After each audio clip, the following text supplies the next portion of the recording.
পঙ্গাল দক্ষিণ ভারতের খুবই জনপ্রিয় একটি খাবার। এটা ২ রকমভাবে বানানো হয়। একটা হয় মিষ্টি পঙ্গাল, আরেকটা হয় একটু ঝাল, ঝাল পঙ্গাল। তো আমি আজকে নোনতা ঝাল যে পঙ্গালটা বানানো হয়, সেটাই আমি আজকে আপনাদের সাথে শেয়ার করছি। তার জন্য আমি কড়াইতে দিয়ে দিচ্ছি 1/2 কাপ মুগ ডাল। মুগ ডালটাকে হালকা একটু ভেজে নিচ্ছি। গ্যাসের ফ্লেম লো টু মিডিয়ামে রেখে মুগ ডালটাকে একটু লাল, লাল যতক্ষণ না পর্যন্ত হয়ে যাচ্ছে, ভাজতে, ভাজতে ততক্ষণ পর্যন্ত ভেজে নিতে হবে। তো দেখুন কন্টিনিউয়াসলি আমি নাড়াচাড়া করে যাচ্ছি। এখন মুগ ডালটা ভাজা হয়ে গেছে। আবার বেশি ভাজলে কিন্তু ডালটা সেদ্ধ হতে সময় লাগবে। ঠিক এরকম করে আমি এখন ভেজে নামিয়ে নিচ্ছি ডালটাকে। ডালটাকে একটা পাত্রে নামিয়ে নিচ্ছি। এবার এর মধ্যে দিয়ে দেব চাল। যতটা ডাল নিয়েছি ঠিক ততটাই আমি এর মধ্যে চাল দিয়ে দেব। 1/2 কাপ মুগ ডাল নিয়েছিলাম, ওই কাপেরই 1/2 কাপ দিয়ে দিচ্ছি এবার গোবিন্দভোগ চাল। গোবিন্দভোগ চাল দিয়ে করলে এটা খেতে খুব ভালো লাগবে, তাই গোবিন্দভোগ চাল নিচ্ছি। আপনারা চাইলে যে মোটা আতপ চালটা আছে সেটাও কিন্তু নিতে পারেন। চাল ডালটাকে একসাথে করে এবার ভালো করে জল চেঞ্জ করে করে ধুয়ে নেব।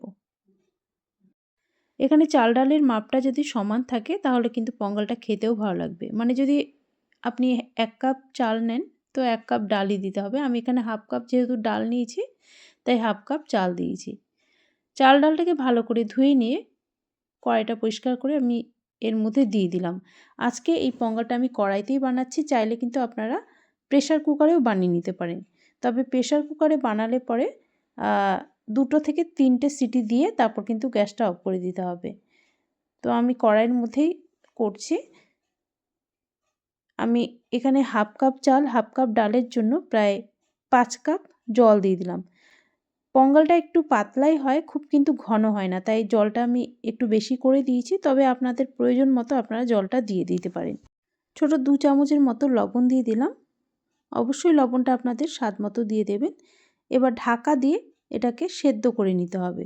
কড়াইতে করলে সময়টা একটু বেশি লাগে, আর যদি চাল ডালটাকে আপনারা কুকারে সেদ্ধ করে নেন তাহলে চাল ডালটাকে সেদ্ধ করে নেওয়ার পর যদি মনে হয় ঘন আছে তাহলে গরম জল অ্যাড করে দিতে পারেন।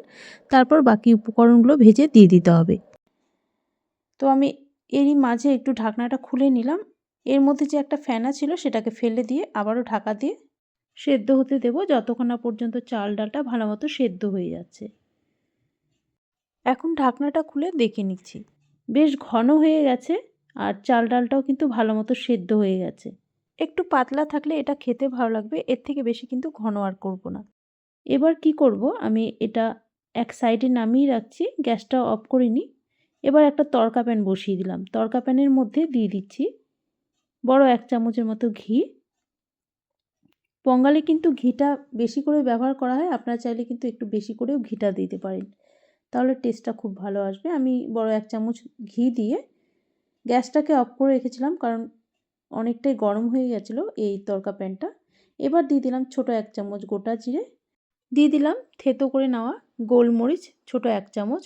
গোলমরিচটা কিন্তু অবশ্যই দিতে হবে। এবার দিয়ে দিলাম একটা শুকনো লঙ্কা। দিয়ে দিচ্ছি এবার কুচনো অল্প নারকেল। দিয়ে দিলাম কারি পাতা অল্প, ৩-৪টে চেরা কাঁচা লঙ্কা, আর দিয়ে দিলাম ছোট 1 চামচের মতো আদা কুচি, আর কয়েকটা কাজু বাদামও দিয়ে দিলাম। সব একসাথে করে আমি একটু ভেজে নিচ্ছি। গ্যাসটাকে আবারও অন করে দিলাম। লো ফ্লেমে একটু ভেজে নিচ্ছি। আর এই সময় আমি অল্প হিংও দিয়ে দিচ্ছি। আমি আজকে এর মধ্যে হলুদ দেইনি, যেহেতু হোয়াইট পঙ্গালটা বানাচ্ছি। আপনারা চাইলে কিন্তু হলুদও দিতে পারেন। একসাথে সব কিছু দিয়ে একটু ভেজে নিচ্ছি। দেখুন ভাজা হয়ে গেছে। গ্যাসটা এখন অফ করছি না, কড়াইটা আবারও বসিয়ে দিচ্ছি। বসিয়ে এটা ঢেলে ভালো করে মিশিয়ে নেব। এটা হলুদ দিলে একদম খিচুড়ির মতনই দেখতে হবে, কিন্তু খিচুড়ির মতন হলেও কিন্তু টেস্টটা একদমই ডিফারেন্ট। খিচুড়ির টেস্টটা একদম অন্যরকম আসে, আর এর টেস্টটা কিন্তু একদমই অন্যরকম আসে, আর ভীষণই ভালো লাগে এটা খেতে। আপনারা একবার হলেও ট্রাই করে দেখতে পারেন এইভাবে। আশা করি আপনাদেরও ভীষণ ভালো লাগবে এটা। আর এর মধ্যে যে তড়কাটা দেওয়া হয়েছে তার জন্য কিন্তু এর স্বাদটা একদমই অন্যরকম আসবে। বঙ্গালে যদি একটু ঘি দেওয়া হয় বেশি করে, খেতে বেশি ভালো লাগে। আমি অল্প দিয়েছিলাম আগে ঘি, তো আবারও একটু ঘি দিয়ে দিচ্ছি। প্রায় ছোট 1 চামচের মতো আরও ঘি দিয়ে আবারও ভালো করে মিশিয়ে নিচ্ছি। পোঙ্গল বানানো দেখুন তাহলে কতটাই সহজ। একবার হলেও বাড়িতে ট্রাই করে দেখতে পারেন। আর আমার আজকের রেসিপি যদি আপনাদের দেখে ভালো লেগে থাকে তাহলে অনুরোধ করব লাইক ও শেয়ার করে দেওয়ার জন্য। আর যারা এখনও পর্যন্ত চ্যানেলটিকে সাবস্ক্রাইব করেননি তাদের অনুরোধ করব চ্যানেলটিকে সাবস্ক্রাইব করে রাখার জন্য, কারণ আমি কোনো নতুন রেসিপি দিলে তার নোটিফিকেশন কিন্তু সবার আগে আপনাদের কাছেই পৌঁছে যাবে।